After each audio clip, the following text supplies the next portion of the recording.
नमस्कार, आप देख रहे हैं नेक्स्ट जेन ब्रॉडकास्ट। मैं हूं अंकिता।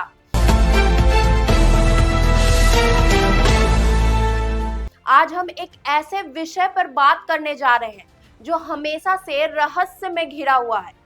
रॉ यानी research and analysis wing, Bharat की वो खुफिया एजेंसी जिसका काम ना तो अखबारों की सुर्खियों में आता है और ना ही कभी इनके एजेंट्स किसी फोटो फ्रेम में नजर आते हैं। लेकिन क्या आपने कभी सोचा है कि जब इनका हर मिशन गोपनीय होता है, पहचान छिपाकर रहते हैं ये लोग, तो फिर रॉ के एजेंट्स को सैलरी कैसे मिलती है?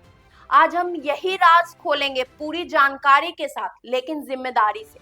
सबसे पहले रॉ क्या है?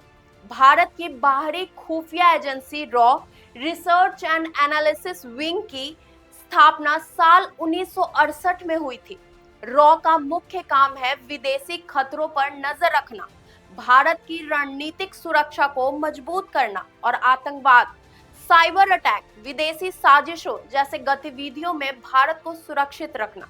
इस एजेंसी के एजेंट्स विदेशों में रहते हुए मिशन को अंजाम देते हैं, और वो भी बिना किसी को अपनी असल पहचान बताए। अब बात करते हैं रॉ एजेंट्स कैसे बनते हैं। रॉ के लिए एजेंट्स की सीधी भर्ती कभी नहीं होती। इसमें ज्यादातर लोग आईएएस, आईपीएस, आईएफएस जैसी सेवाओं से निकलकर आते हैं, या फिर सेना और पैरामिलिट्री से चुनिंदा अफसरों को स्पेशल ट्रेनिंग देकर रॉ का हिस्सा बनाया जाता है। यहाँ भर्ती होने के बाद एक कड़ी ट्रेनिंग दी जाती है जिसमें cyber spying, physical survival, foreign language skills और सबसे अहम डबल आइडेंटिटी में जीना सिखाया जाता है। अब सवाल ये उठता है कि जब रॉ एजेंट्स को अपनी पहचान छिपाकर रखनी होती है, तो फिर क्या सरकार को भी नहीं पता कि वो कौन है और उनकी सैलरी कैसे मिलती है?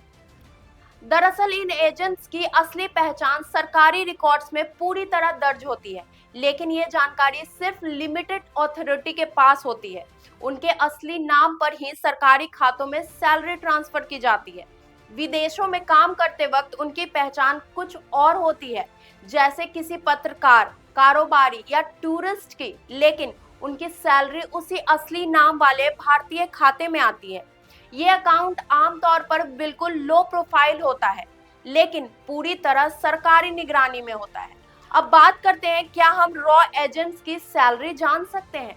रॉ की फंडिंग और उनके स्टाफ की सैलरी को लेकर भारत सरकार कोई सार्वजनिक डेटा जारी नहीं करती, लेकिन माना जाता है कि रॉ के एजेंट्स को आईएएस, आईपीएस से भी ऊंचे ग्रेड की सुविधाएं दी जाती हैं।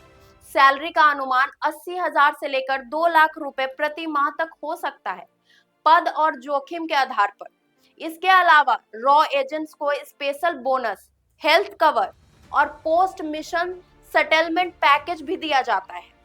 तो अगली बार जब आप रॉ का नाम सुने तो समझिए कि ये सिर्फ एक एजेंसी नहीं, बल्कि सैकड़ों गुमनाम भारतीयों की वो टीम है जो बिना नाम, बिना शोहरत और बिना पहचान के देश की सुरक्षा में दिन रात लगी रहती है।